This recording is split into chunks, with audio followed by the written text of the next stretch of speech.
Lihat kalimatnya, jika orang ini saja tidak bisa memastikan kapan dia wafat, maka bagaimana dengan Anda yang berinisiatif untuk menunda qadanya? Apakah Anda bisa memastikan Anda hidup sampai selamanya? Belum tentu. Jadi singkatnya jawaban untuk Anda, silahkan Anda bisa lakukan. Qadha itu bukan bisa, tapi harus.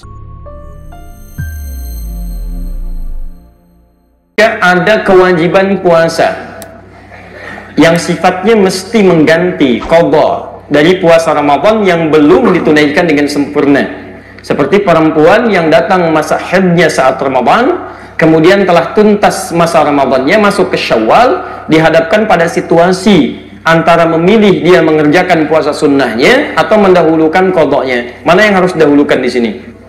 Baik, antum mau jawab silahkan, saya pulang. Coba lihat dulu. Kita bukan main tebak-tebakan di sini ya, kita harus kembalikan ke dalil dulu. Baik.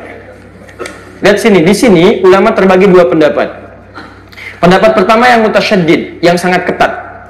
Ulama menyampaikan jika terjadi dua situasi, antum punya kewajiban qadha, baik perempuan yang tengah haid pada saat Ramadannya atau pria yang punya persoalan kemudian dia mesti mengqadha karena sakit atau yang lainnya, bertemu di bulan Syawal, ingin memilih antara Syawal dengan qadanya yang wajib, maka pendapat ulama pertama dahulukan yang wajib.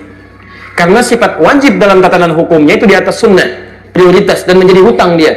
Jika dikerjakan berpahala, jika ditinggalkan berdosa dia di situ. Didahulukan kemudian qadanya, baru kemudian selesai qadanya dia masukkan atau teruskan dengan sunnahnya yang 6 hari di bulan Syawal itu.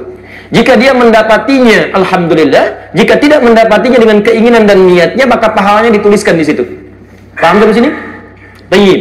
Yang kedua, ini mutasahilin, yang agak longgar di sini. Yang agak longgar.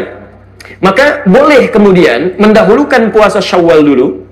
Begitu tuntas Syawal, baru kemudian dikerjakan selanjutnya puasa yang qadanya, yang Ramadannya. Apa pertimbangannya? Dua hal. Pertama, ayat Qur'annya menunjukkan di Al-Baqarah ayat 184 itu, lihat kalimatnya, ayyaman ma'dudat.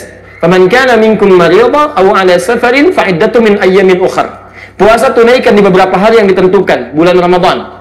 Tapi kalau Anda sakit yang tidak memungkinkan puasa atau di perjalanan yang menyulitkan puasa, silahkan ganti puasa yang tidak bisa ditunaikan itu di hari-hari lain. Ketika menyebutkan hari-hari lain, kalimatnya menggunakan ukhar, jamak dari kata akhar. Jamak dari kata akhar itu ada dua, satu ukhra, kedua ukhar. Kalau ukhra itu sifatnya terbatas, tapi kalau ukhar sifatnya luas. Maka Sayyidah Aisyah radhiyallahu taala anha itu pernah beliau mengqadha puasa di bulan Sya'ban ketika akan bertemu dengan Ramadan selanjutnya. Maka di sini dijadikan dalil kalau ada orang ingin mengejar Syawalnya dulu, diperkenankan dan dia bisa melanjutkan untuk qadha puasa di hari-hari yang lain pasca bulan Syawalnya. Paham sampai sini? Nah, tapi dari dua pendapat ini, saya pribadi lebih condong pada pendapat yang pertama. Apa timbangannya? Timbangan pertama, hukum mengqadha itu sifatnya wajib.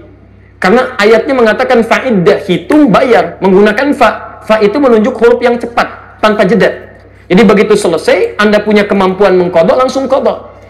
Yang kedua, ini yang jadi masalah. Ketika Anda menunda untuk mengerjakan, masalahnya apakah Anda bisa memastikan Anda hidup sampai batas penundaan itu?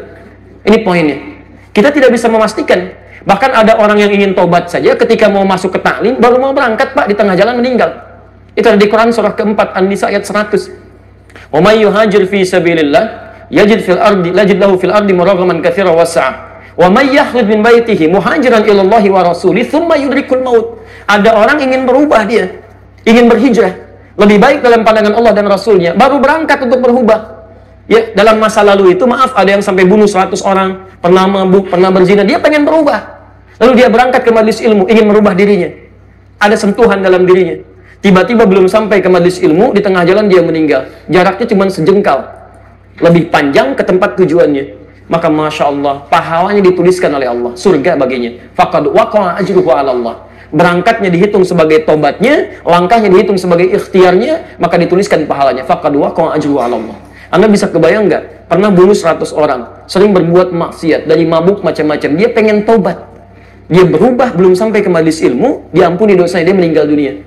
Nah, syahidnya, mohon maaf, kaitan dengan kita pembahasannya adalah, lihat kalimatnya, jika orang ini saja tidak bisa memastikan kapan dia wafat, maka bagaimana dengan Anda yang berinisiatif untuk menunda qadanya? Apakah Anda bisa memastikan Anda hidup sampai selamanya? Belum tentu. Tapi poin keduanya, jika orang pernah bunuh 100 orang saja dia pengen berubah, Allah menjamin dengan surga, maka bagaimana dengan Anda yang nggak pernah bunuh orang, nggak pernah Anda mabuk sebanyak orang tadi, nggak pernah bermaksiat seperti orang tadi? Masa sih nggak ada waktu bagi Anda untuk berubah? Dan Anda sudah sampai ke majelis ilmu, dia dapat surga, kenapa Anda nggak dapat?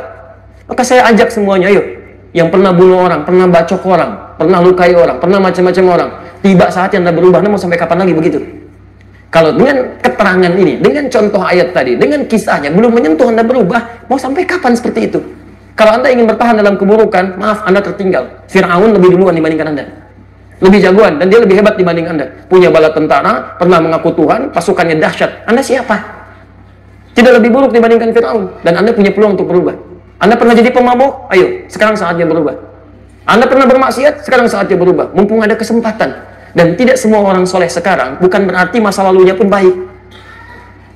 Ingat pesan saya, tidak semua ikan yang gemuk berisi daging seluruhnya, pasti ada tulangnya. Seperti halnya ikan kurus akan selalu punya dagingnya. Saya pun jangan dianggap soleh. Menurut Allah barangkali airnya ditutup saja, sehingga tidak tampak dalam pandangan Anda. Ayo kita berubah. Ya, dan kesolehan itu tidak diukur dengan selalu harus dekat dengan persoalan agama. Mungkin Anda jadi pengusaha yang soleh, manfaatkan harta Anda untuk meraih surga Anda. Anda punya kedudukan, jadilah punya kedudukan yang soleh. Manfaatkan jabatan Anda untuk surga Anda, dan sebagainya. Itu yang coba kita kedepankan dalam kebaikan. Jadi, singkatnya jawaban untuk Anda, silahkan, Anda bisa lakukan. Qadha itu bukan bisa, tapi harus.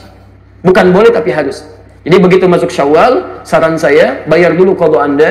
Setelah selesai, baru kemudian Anda kerjakan bagian dari puasa Syawalnya, jika itu memang masih ada kesempatan untuk menunaikannya. Jika tidak, maka niatkan sebagaimana Anda puasa, mohonkan kepada Allah, ya Allah, saya menginginkan untuk menunaikan puasa Syawal, dan saya punya kewajiban untuk qadha. Mohon berikan kemuliaan, ya Allah, seperti Engkau berikan kemuliaan kepada orang-orang yang telah mengerjakannya.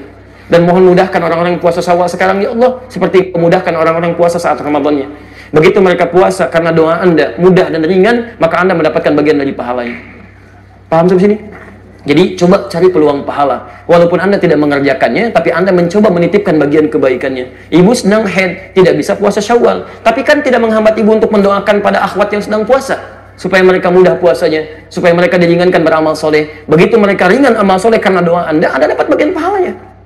Dan itu yang tidak ketahuan, mungkin itu yang meringankan kita di akhirat nanti dari kesalahan kita, dan memberikan beban berat kita ketika ditimbang di mizan. Semoga Allah Subhanahu wa taala memuliakan Anda yang bertanya tadi, dan memudahkan bagi Anda dari Allah Subhanahu wa taala untuk nyaman dalam menunaikan ibadahnya.